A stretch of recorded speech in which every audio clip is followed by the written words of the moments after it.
Alright, let's kick this off.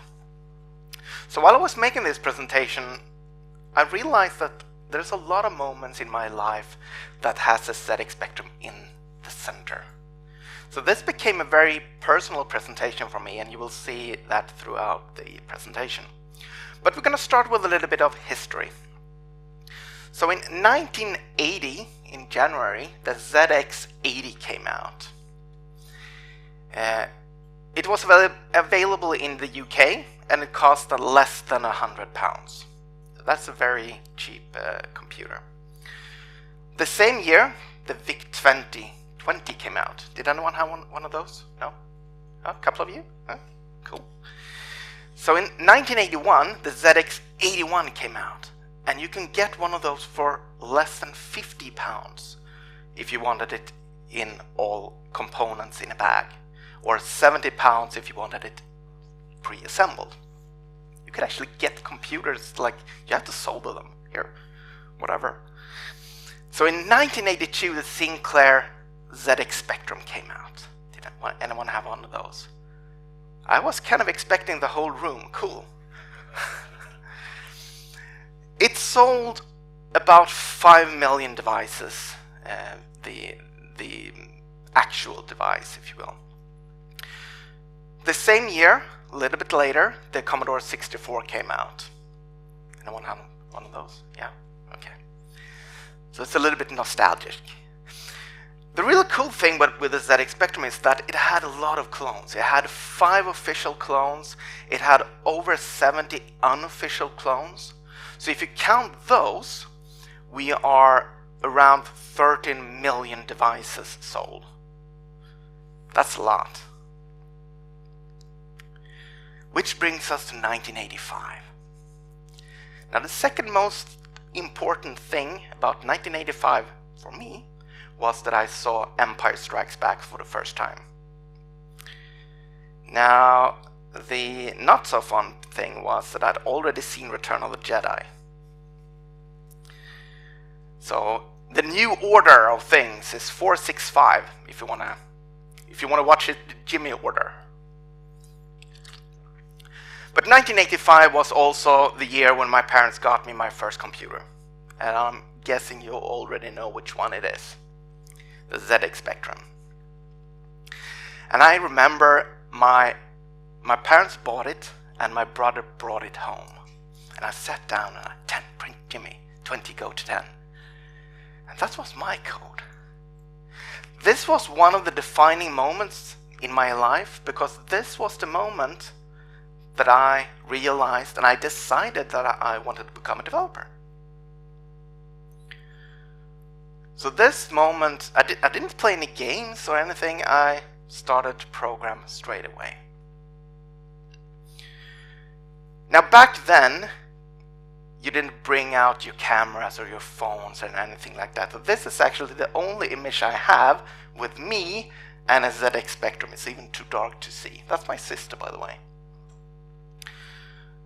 So the ZX Spectrum, the really cool thing about the ZX Spectrum was that it had 15 colors. That's a black and white TV. So I have 15 shades of gray. Yes! So here's where I come into the story. My name is Jimmy. I'm a developer technologies MVP. And I really love Spectrum. So back then, we had books like these, filled with code. This was the GitHub of our days. This was the way we shared code with each other. There was also magazines that you could get and just type the code from the magazines. So it could look like this. You can't really see it, but this one is pretty easy to follow, I think. It has really big comments and all of that. Then we have this kinds of code. I mean, imagine you make one mistake. It's gonna be really tricky to find. My brother, which is that guy, he actually wrote reviews for one of Sweden's daily press, Expressen. So they had reviews of ZX Spectrum games. He even had code inside of the paper that you could write. I think the worm he wrote, for example. So this proves that this was super mainstream at this point in time. Even the community radio had broadcasts of ZX Spectrum games. So you can record it and play it, which is insane. Now the years passed. I had a 128 computer. I had, actually this image is wrong. I thought I actually did that wrong, but I didn't check it before. I had a Commodore 64, not a VIC-20, and an Amiga, followed by PC. So I was really interested in emulation at that point. I thought that was super cool, and I really wanted to be able to play my Amiga games. Now in 1989, I believe, I even had a homepage. I made a web page about emulation. Yeah. Can't believe I'm actually showing this. This is not recorded, is it? No? No? We have to remove that. Look at this. I thought that front page was something that, oh, I should add that one. That's a sign of quality. Now, despite this, I actually landed my first job as a web developer in '99. I probably didn't submit this as proof of work. But I was really interested in emulation and all of that stuff, and in 2002 the original Xbox came out. So I thought, wouldn't it be super cool to write an emulator for Xbox? Now, I did not know enough about C++. I knew enough to know that I couldn't do it, from scratch at least. So I found there's an emulator called Fuse, which is probably the best ZX Spectrum emulator out there. And there was a Swedish guy who made Pocket Clive, which is a Pocket PC version. And he just happened to be Swede. So I talked to him and I said, you know what, I would love to make an emulator for the Xbox, but I don't really know how to get started. But his emulator was written in C or C++. So I thought, so could you please tell me what I need to know, and more importantly, what I don't need to know. So I actually got it working after a pretty long time. I knew enough C++ so I could figure it out. So this is a screenshot of what it looked like. I don't have any videos or images of the actual emulator at that point. But the problem was that the XDK, the developer kit, was locked. Anyone couldn't just get it. I had to pirate the XDK. You had to hack the Xbox. So the dream of getting this released kind of died. So I put that project aside, and then in 2002, .NET came out. And I've been working with ASP, I've been working with Visual Basic at that point, so I dove right into VB.NET. This is going to be the future. It is so awesome. Then my colleague said to me, you know what? We're not going to go VB.NET. We're not going to use VB.NET. I'm like, why? I mean, we know VB, we know all of that stuff. Of course we're going to use VB.NET. And he said, well, all of our bad habits, we don't want to bring those over. .NET is something new. We should do that with a new language, so we have to learn it from the ground up. That is not a decision I've ever regretted, to be honest. Probably the best advice I've ever had. So around 2006, XNA came out. So I thought, it's time. I have to build it. So I bought a book out of eBay. Programming the Z80 by Rodney Sachs. And I open the first page. But before we go into the actual implementation, we need to understand what an emulator does and how we can make it work. So the CPU can do things. It have operation codes or opcodes, assembler instructions. Is anyone fluent in assembler? Oh, well, a little bit shaky, yeah. I am not. I actually read assembly in school, but I failed miserably. So basically what it does, an opcode can do things. It can add things to the memory, it can move things from memory, it can add stuff together. The tricky part with writing an emulator is that the ROM is usually something that someone owns. So even if you could write an emulator, you're not allowed to distribute it. In 1986, Amstrad bought Sinclair and said, you know what? Use it. You can do whatever you want with it. I'm pretty sure it wasn't 1986 they said that, but it's open, you can use it, you can distribute it, they're fine, as long as you're not manipulating in any way. So that's kind of cool. So when it comes to the emulation part, the ZX Spectrum has a lot of registers. And it's 8-bit registers, and you can combine them as well as 16-bit registers. Actually, this is not entirely true, because those two you can't do that with. You also have a couple of other registers, but the F register has some bits that every instruction may or may not set. So let's take sign, for example, the top one. That will give you the most significant byte of the A register. This sounds all mathy, right?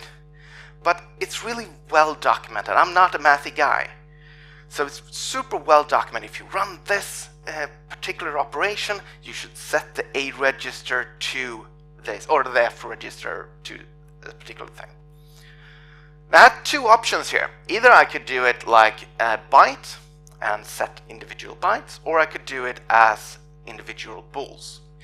I choose bools because sometimes you just want to set one individually and not have to send in the whole byte. There are also a bunch of other registers. We have the program counter, we have the stack pointer, we have a couple of index registers, I and R registers. We're not going to dive into these, but it's important to know that all of this is super well documented. So it's not like we need to figure something out or we need to understand math. It's super well. Just get this book. So what I ended up with was that I have an array, and we're going to come back why it's an array, of registers and registers prime. Now, why this is ints and not bytes, at some point in my life I thought that was a good idea. I have no idea why. Possibly a good thing to take a look at and refactor at some point, but that's the way it looks like right now. I also have some really simple ways of accessing these registers with just an A property. Now I said that you could take the 8-bit bytes and combine them. I also have properties for that. So I can get the 16-bit value of B and C combined. Now one of the really fun things when it comes to doing this kind of work or programming is that I'm a self-taught developer. And I mean, these things, you only learn those in like the first chapter of a book or something like that, and you never use them afterwards. But bit shift and I have an OR somewhere up there. These things are not something that you usually work with, or at least I don't do that in a normal business application. The F register looks like that. A little bit tricky, so if I want to get all the data from the F register, the F5 here is the actual value, and that's the position of that value. So let's talk about the operations. So we have memory, so I've just added a couple of random numbers here. So the program counter is pointing at the first position, and when it's done with that, it's going to move over to the next one, +1. We also can manipulate the pointer separately if we want to, but that's the basic thing. So let's take a look a little bit closer to the hex code 78. The binary representation is almost like that. I think it's actually one bit off, but that's this is the command.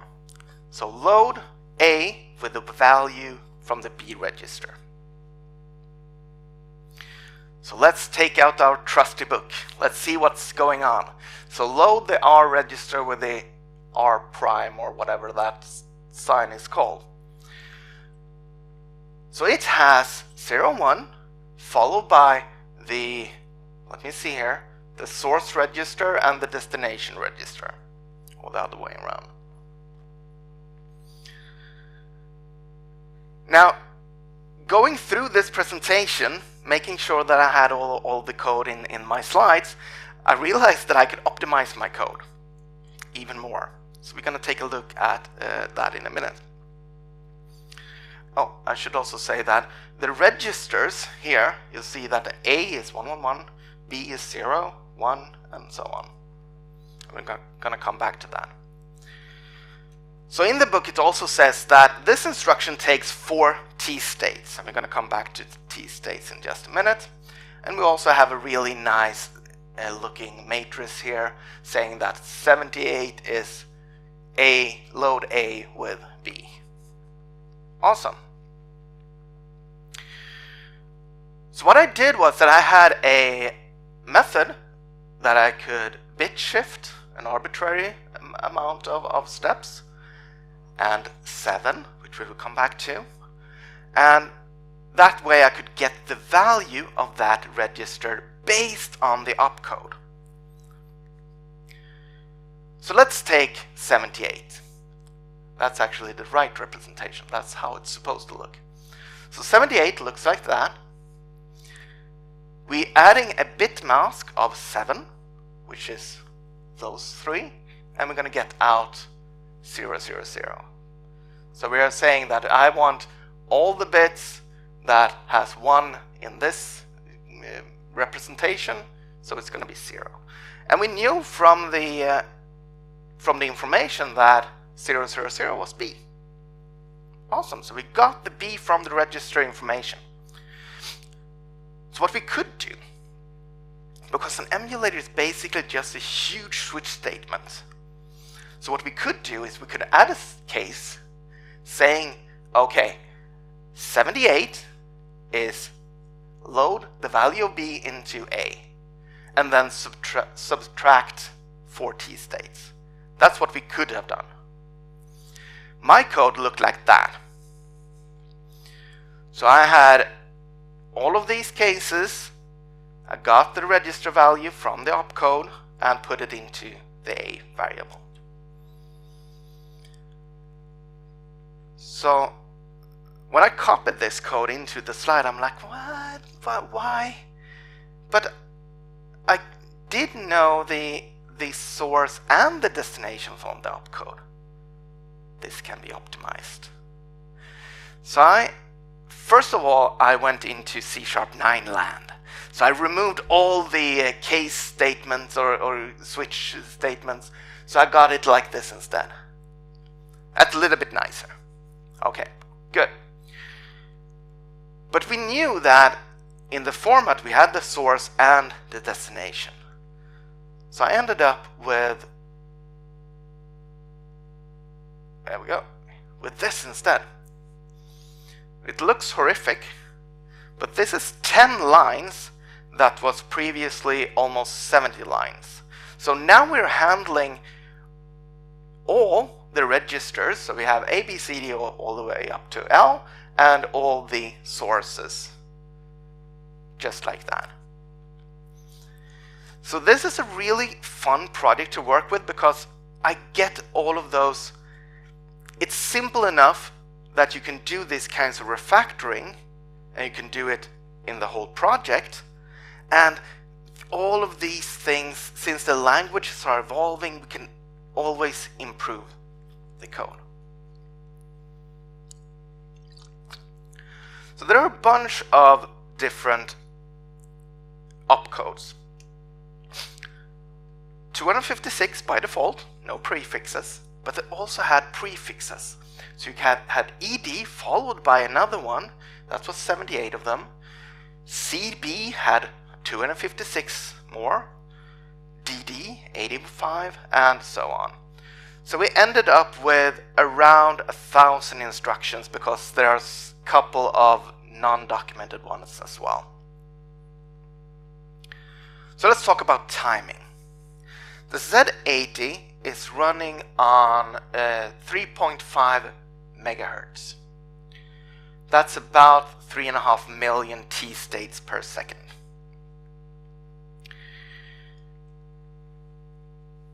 The TV, at least in Europe, is 50 frames per second. That would give us around 70,000 T-states per frame update. It's really around 69,888. That's the value that all the emulators are running on. So that means that I have to generate the sound, generate the image, get all of those instructions done, and I have to be doing that in less than 20 milliseconds, which is kind of cool.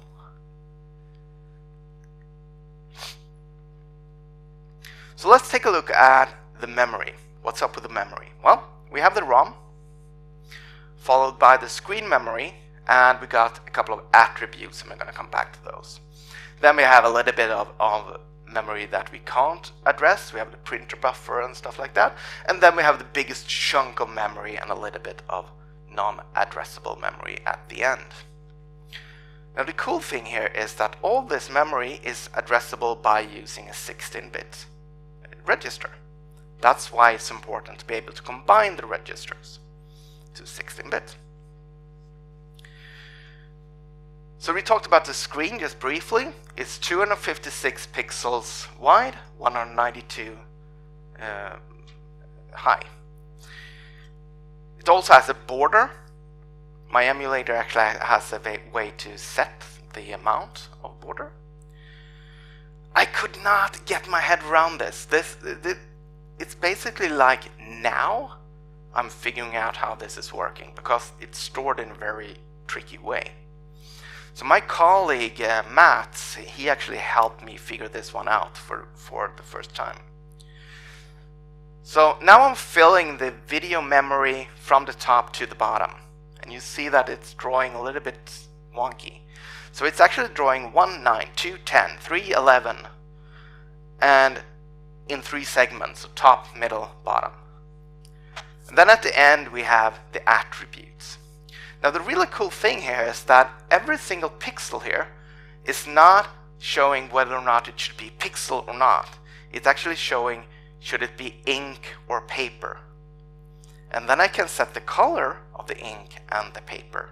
So every single pixel here can have 2 colors. It doesn't have to be the background color, and I will come back to the attributes right now. Actually, first the colors. Okay, the colors. We have all of those.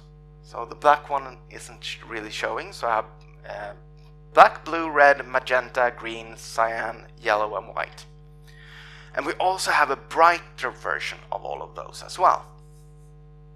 It's almost not visible, but there's a brighter version of that. And the black is the same in both cases. That leaves us 15.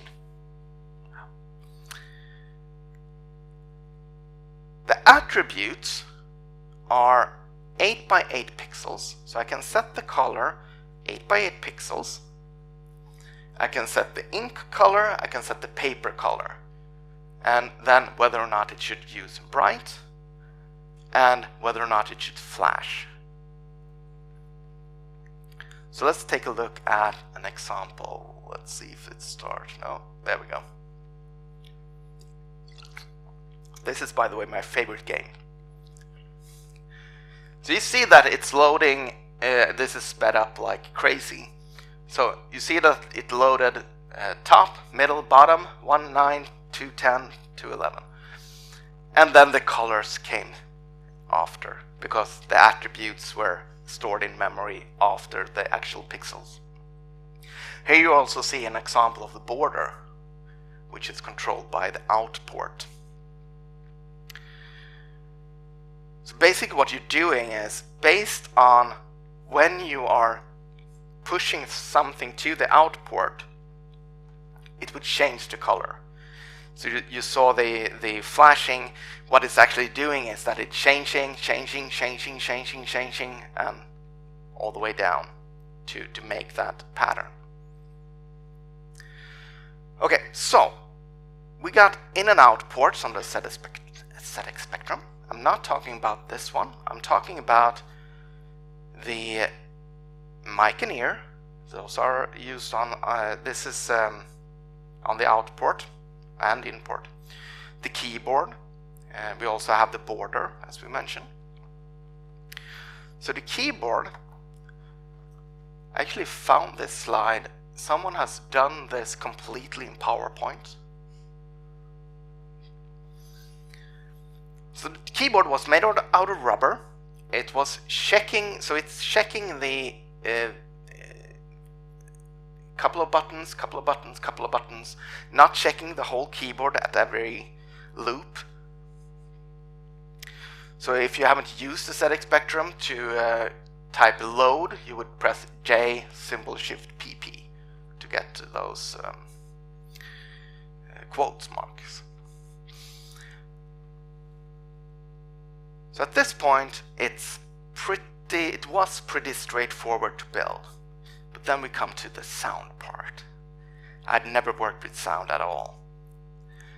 And to be able to understand sound, we need to understand how sound works, how to actually implement sound. The ZX Spectrum has a 1-bit sound, so it's either on or off. It has a beeper, so it's either on or off. But it's not really a 1, doesn't mean that it's making a sound. It's actually pulling back the membrane. The vibration of 1 and 0 will make the sound. So what I had to do is I have to wait for the bit on the, in this case, out port to change, fill that gap with the same value until it changes again. And then I just take that, convert it to 48 kilohertz sound, 48,000 kilohertz, I think, and then just push that to whatever is listening for the sound. So it was kind of easy once you wrap your head around it. So one of the challenges with all of this is that all the information out there is about the hardware. We're not talking about how to implement it in software. So what does it mean that there's a resistor between the mic and the ear connector? Well, apparently it means that it's bleeding through. So whatever I'm pushing on the mic, I should also push on the ear. Okay. So it's really keeping me on my toes because, again, we're talking about bit shift and all of that stuff. I have to avoid garbage collection because if it goes in and garbage collect, it's going to take too much time. I'm avoiding any unnecessary allocations, so all of the values are fields, so I can use those. I also took Fuse. Fuse had a lot of really good tests, so every single instruction has a test, which makes it really easy for me, for example, the C#9 implementation. I can just change that, run the test, and I knew I was good.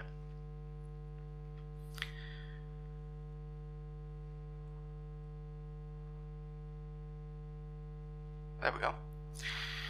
So around 2006, 2007, I got it running on my Xbox 360. This is absolutely the only video I have of it. Had a keyboard implemented, as you saw. Let's start the game. Gamepad support, of course. There we go. But no sound at this point. That came later. Here are some other screenshots on what it looked like. And this is also where the name comes from. So if you check out the site or the URL that I'm going to give you in a minute, that's where the name comes from. I wanted it to be used as for Xbox.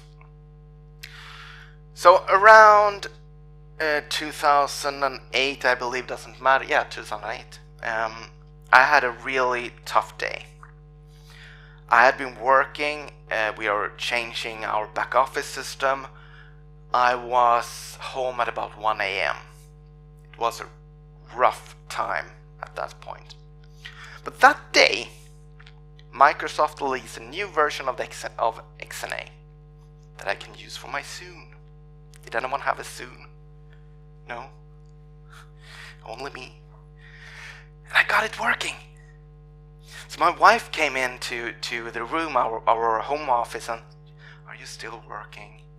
And I'm like, "Yes." "What are you doing?" "Okay, so a new version of XNA came out and I had to try it," and she's, "Okay, fine, I got it." So this was one of the things that she took and sent into Microsoft Tech Days a couple of years later. She nominated me for Geek of the Year, and I actually won. This is the first time I met Magnus Mortensen, if you know him. So in 2011, I went to my first conference, Tech Days Sweden, and suddenly people at Microsoft Sweden knew who I was. Because this was a Microsoft conference. Oh, he's the one that did the crazy stuff. Which led to later that year, I was standing on the stage at Microsoft showing my Windows Phone application Stockholm Travel. And then at the end, a fellow speaker said, you should really show them your emulator. Yeah, sure, I can do that. So I showed them the emulator. And I got the first and only spontaneous applaud of the entire day. That felt really good. So I thought, you know what? Public speaking, that might be a thing. Maybe I should take that up. So that was the moment when I went into public speaking, or decided I wanted to become a public speaker. Now I got some new toys, the Gadgeteer. Awesome device, a little small Lego rig there as well. So it it was running .NET Micro Framework. It has connectors that you can connect to the screen, for example. It was no soldering involved. Super slow. I mean it, super slow. Like painting the screen was 20 milliseconds. This took like a minute. So I mean super slow, but it worked.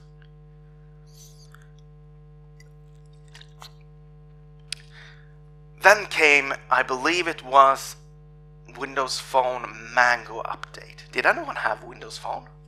Oh, gosh. Still the best phone I ever had. So in the Mango update, we got augmented reality. So I had to try to get that to work, and as you can see, it worked.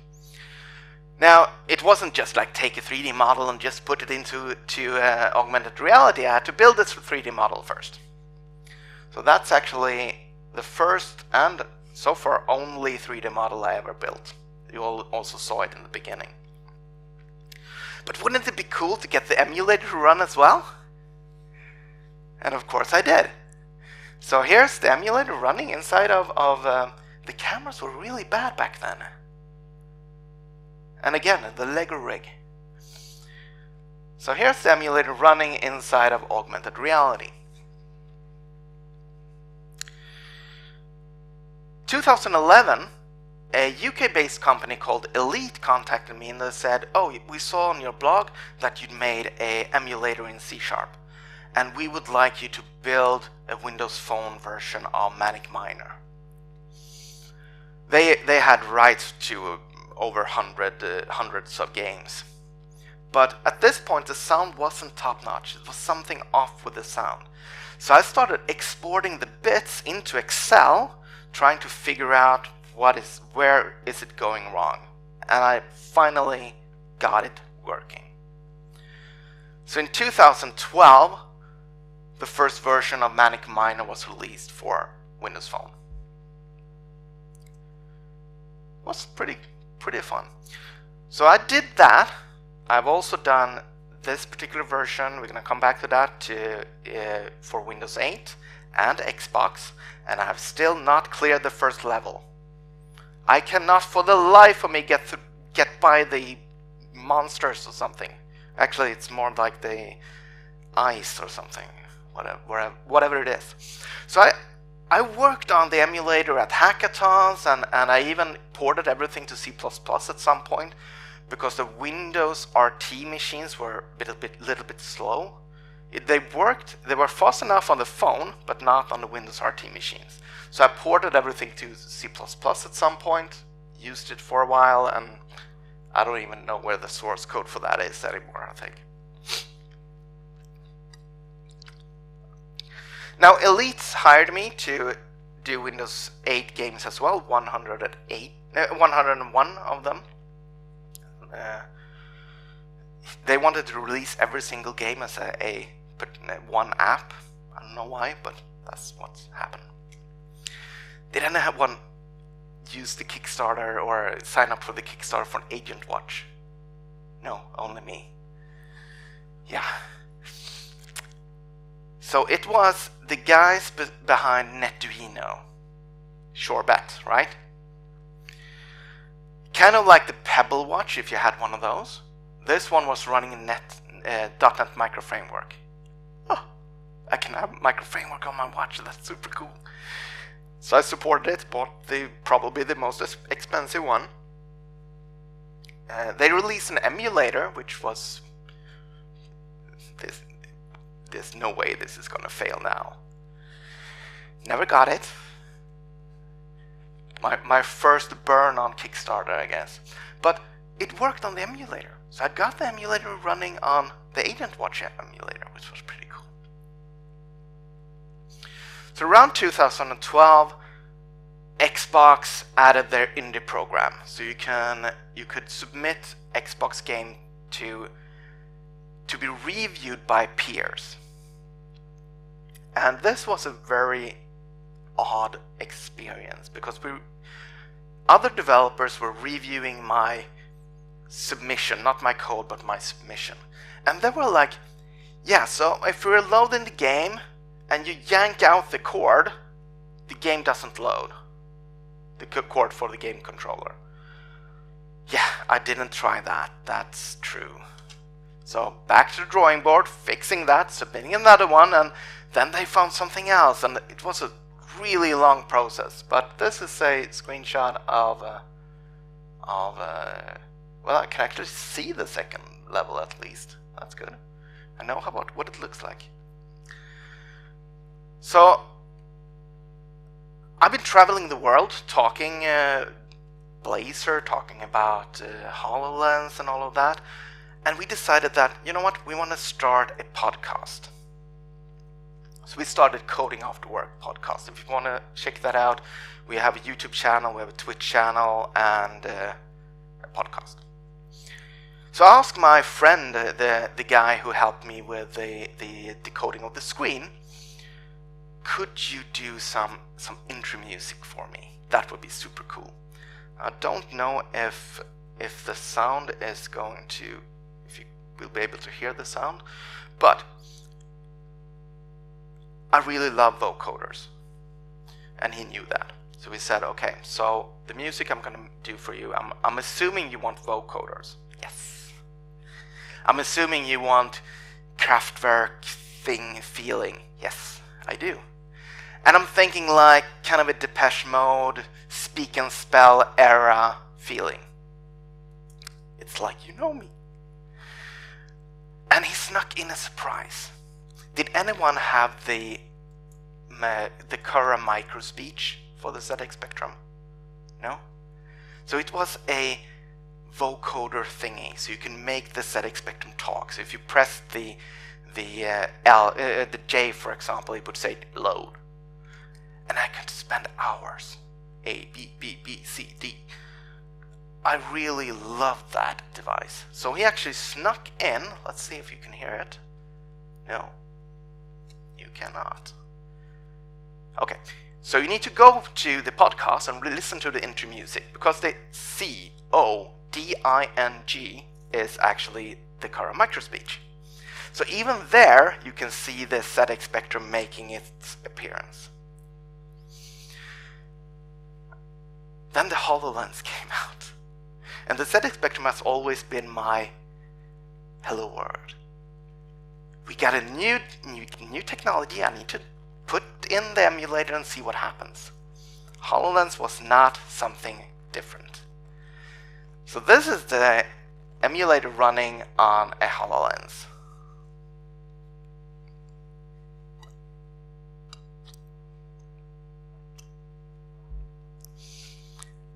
And again, you see that Jetpack is making an appearance. I really love that game. Okay, which brings us to basically today, Blazor. So in 2018, Steve Sanderson introduced Blazor. Has anyone worked with Blazor? All right. It was released in 2009 with Blazor Server. Blazor Server would be way too slow for this usage, so I had to wait a little bit more to get the WebAssembly version. But I showed my colleague Blazor Server, just a quick demo. I think we were just finalizing a delivery, and there was some, like, we got one more thing we need to do. We need to fill a select box or something like that. And I took 10 minutes, I showed him, so this would be the Blazor way to do it. And he's like, we're doing that. But we're like a week away from actually putting this in production. Yep, we're doing that. So we got Blazor Server running in production, I think it was 7 or 8 days after the actual release of Blazor. Just a small part, but it was running. And now we're doing everything in Blazor. So being a fan of Blazor led me to write this book. This is the only Blazor book with raccoons on the cover. And this is the second edition. I'm currently writing that one. The first one is out. So let's talk about the implementation. So we're running WebAssembly. We are, I added sound just recently. And to make sound work, we need to push that to JavaScript, because JavaScript has a way to play sound, Blazor does not. So we're using the audio context of JavaScript. So this is also the fun thing, that we're pushing the boundaries. We're touching a lot of different texts and tech stacks. So for this to be working, I needed to push data fairly quickly to JavaScript. So we're using the audio context, we're sending bytes, queuing that up, and then playing the sound. So 20 milliseconds of sound every 20 milliseconds, because that's what we need to do. The Blazor community is quite big. Not as big as other technologies, but there was already a fellow MVP that had made it possible for me to add gamepad support. So the gamepad is emulated Capstone joystick. The keyboard support is one of those things that I had to rewrite for every platform. So what it's doing is that it's registering the keys. And if you remember, I mentioned that it's checking in different positions. So I need to get all of the buttons that is currently pressed and make sure that it waits until that particular part of the keyboard is checked before I remove it from the list. We talked about the screen.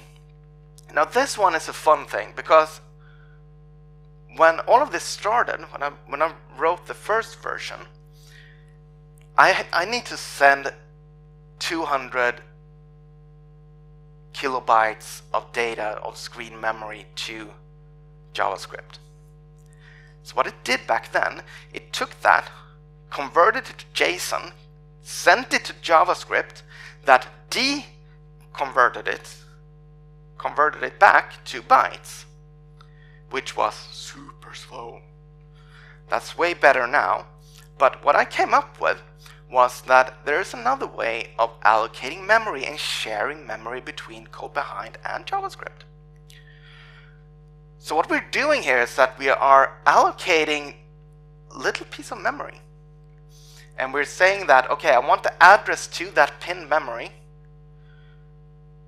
We invoke an unmarshaled call to JavaScript. This is the JavaScript function.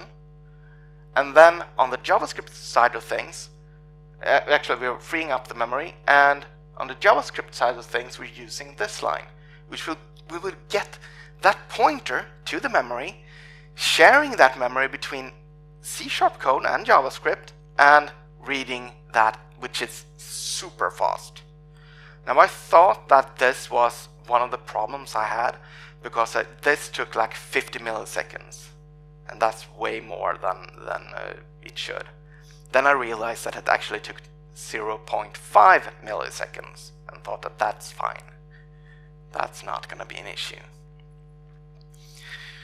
But before ahead of time compilation, the emulator was pretty slow, because it was running around 10,000 assembler instructions per frame update. It had to generate 20 milliseconds of sound, paint the canvas with more than 200 kilobytes in less than 20 milliseconds. So when the AOT compiled versions came out, or I can ahead of time compile WebAssembly, I got it running at the speed that I wanted it to. So what does the future hold? Well, I would love to be able to implement the current microspeech. That was such a cool device. I want to implement the printer. I never had one. Did anyone have a printer? No? So the printer had aluminum paper, which was burnt. I can still smell it. It was a super weird smell. I would love to implement, not the smell, but I would love to implement the paper, at least, or the... So, ZX box. That's the URL. Let's take just 30 seconds or so. I want to show you what it looks like. It looks like that. We have the 48K version and the 128 version. So let's kick this off. So let's see if I can get a little bit of sound in there. Let's go for that one.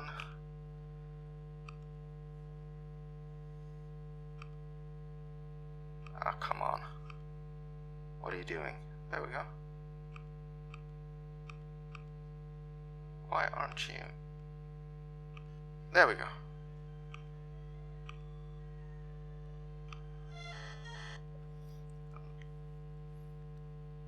Ah, come on, start. There we go. My wife, this is driving my wife insane, because I'm like debugging this, and this is one of the games that I've been debugging it with, and that horrible music again. So this also works. The really cool thing with the JavaScript interrupts is that it's working with these kinds of, this is a C64 USB joystick, so I can play it with this one. It's actually a little bit of a bug, so you see I'm jumping twice, I don't know why. And there I died. See, I can't clear this first level. It can't be done. My colleague is like, so do you want a video of me clearing the level? No, I don't. So ZX box, you will also be able to find the source code. It's open on GitHub. Even the 10 print Jimmy one is over on GitHub, so you can try that one out. And the ZX Spectrum is basically the reason that I decided to become a developer. I became a developer, which is the reason I met my wife. It's the reason why I became an MVP, became a public speaker, got to travel the world, and see all of you amazing people. So thank you so much for being part of my journey, and if you have any questions, I'll be here all day. Thank you.